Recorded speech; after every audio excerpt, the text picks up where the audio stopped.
Hello, and thank you for joining us for this quick conversation. Today, I'm joined by Lyndsey, and we're going to be talking about the dictation feature on iPad. But before we get too far into that, Lyndsey, could you introduce yourself, please? Hi everyone, my name is Lyndsey Balfe. I'm 80 from 2017. I am digital lead in an iPad one-to-one school here in Dublin in Ireland, and I manage all of it. So it's fairly busy. So we're talking about accessibility and the different features that iPads can offer that people perhaps aren't always aware of immediately. And dictation is a feature that I think people probably have dabbled with on the keyboard, but maybe haven't got much use out of it. So I wondered if you could begin by explaining what dictation means to you and how you personally use it. I suppose realistically saying that dictations kind of helped, I would say change my life would be a slight understatement with it. Oh, I'm severely dyslexic, and it's something like words and things, and I get things caught up. I took a very non-traditional route, I'd say, to become a teacher. When I left school, I straight away went into carpentry. Did not have the grades or the confidence even to look at going into third level. So after a few years, recession hit, and it was family and friends and all that recommended maybe I should look at the teaching or going into. I was big into coaching at the time, and my woodwork teacher convinced me and said, "Why don't you go and try to do the teaching?" And it was there I got diagnosed when I was in my first year in college with dyslexia, and I knew nothing of it. They started giving me resources and technology. And I had laptops, but it was just so hard bringing it around. And actually, that's when I bought my first iPad, just that I could take notes, when it was easy to bring around instead of bringing a huge laptop. And the dictation feature has improved so much since when I started to now that I use this pretty much all the time. I have it on, I have my phone with me, or I have my watch on, and I was like, "Hey Siri, how do you say this word?" Or "Hey Siri, how do you spell this word?" When I go, "Hey Siri, set a reminder," just for little things to help me with things like that. It's so easy to use once it's set up, and because I use it so much in class, it's not a big deal, and a lot of my students kind of wouldn't use it.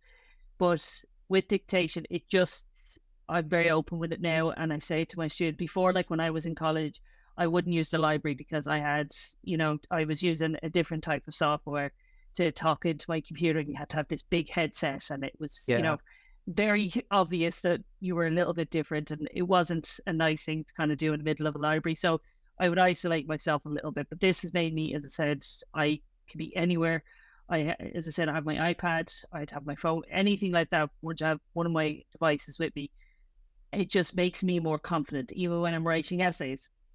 I have it enabled on my MacBook, and I'll just use that when I get stuck up, because with especially dyslexia, I'll be fine one word and I could be caught up for 20, 30 minutes on this one word, and I can't even sound it out properly to even get enough of the spelling for it to be wrong enough for the spell check to figure out what I'm trying to say.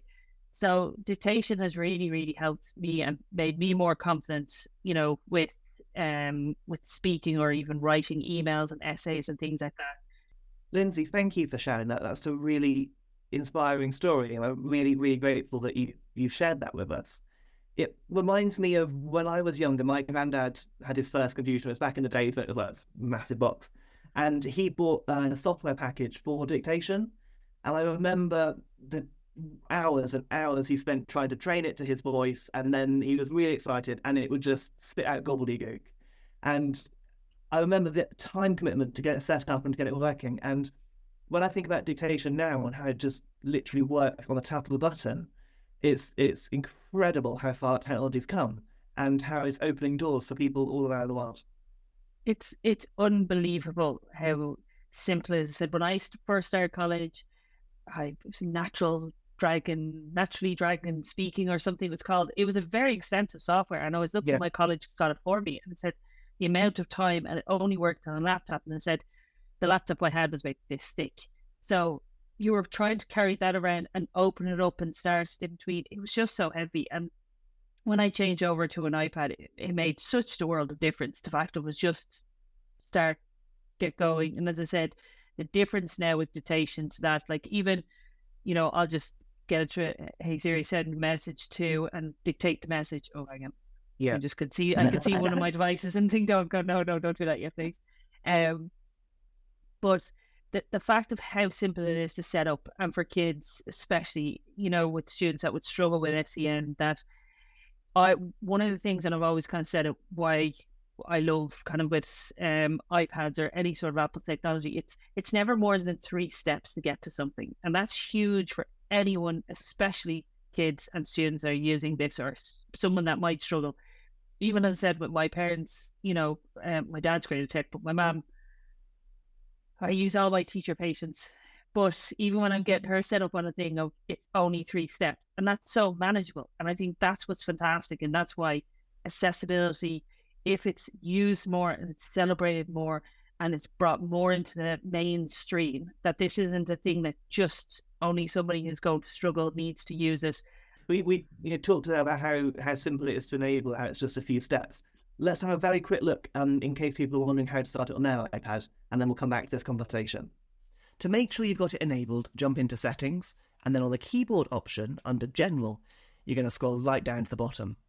From here, there's a little section for Dictation, and you can make sure these toggles are turned on at this point.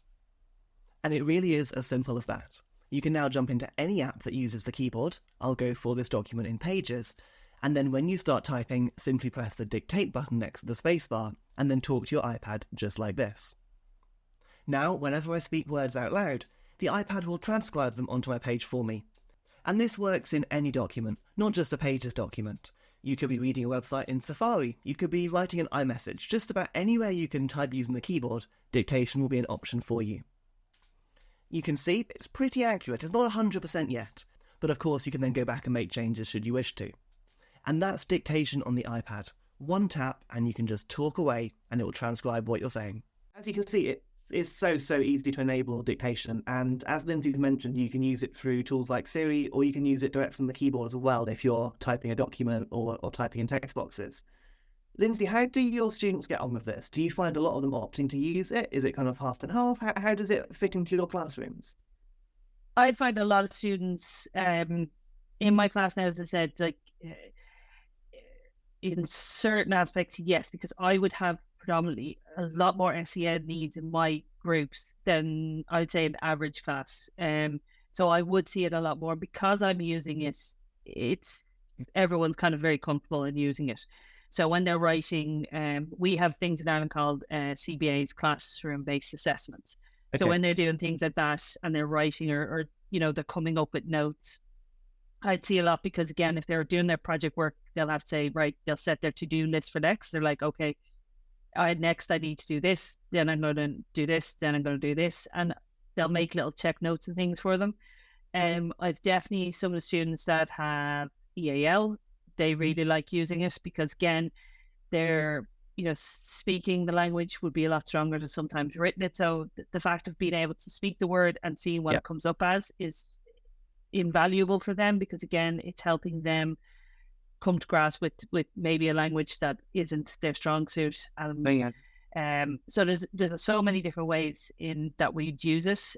But with our practical projects, they definitely use it a lot in kind of to-do lists and tasks and things. And we would use some of the terminology we'd have is like conversion. We'd have tangential, quarterly, some of these words for first years, they're just looking at me going, is that actually a real word? Or are you just making this up? So at the start, getting those words and, being able to ask the iPad how to spell them and learning how to spell them, it really has worked for us. Yeah. But yeah, it's definitely been used more and more, I'd say, in my classroom because they see me using it so often. I think that's the key, isn't it? That it becomes this normal tool, and it's another tool in the tool belt. It's being used by the teacher, it's being used by students. It's available to all if they want to use it. It reminds me again of in my setting when we've got year 4s and year 5s who are writing stories. They've got ideas in their head going 100 miles an hour, but getting it onto the paper is the barrier, and it's hard to write that quickly. And so I've seen children in the library dictating their stories and then going back and editing it afterwards when they've got all their thoughts out onto the page. And Dictation is a tool for things like that as well, which is lovely. So I would get 3 sentences in and not even probably 2, and I'd forget what I was actually kind of saying, which is why it works so well. It's even when I'm walking because I'm over all the IT in the school. As soon as I leave go from one room to any other room in the school, I'll be stopped 20 million times to be asked about some question. If I said to them, like, to send me an email, or I'll quickly say, do a reminder on my iPad there and then, use Siri, because I'll forget as soon as I walk away from this conversation. I'm not going to remember we had this. So at least there and then I can quickly do it on the walk and keep going and get to a thing. But it's little things like that you start. The more you use it, the more invaluable you'll start seeing. The more you'll use it in your everyday life. Lyndsey, this conversation has been insightful and a genuine joy. So thank you so much for sharing it with us. And I'm hoping that this will encourage people, I know it will, encourage people to explore these tools on their devices, both for themselves and their students. So thank you so much for joining us for this quick conversation. Thank you for having me.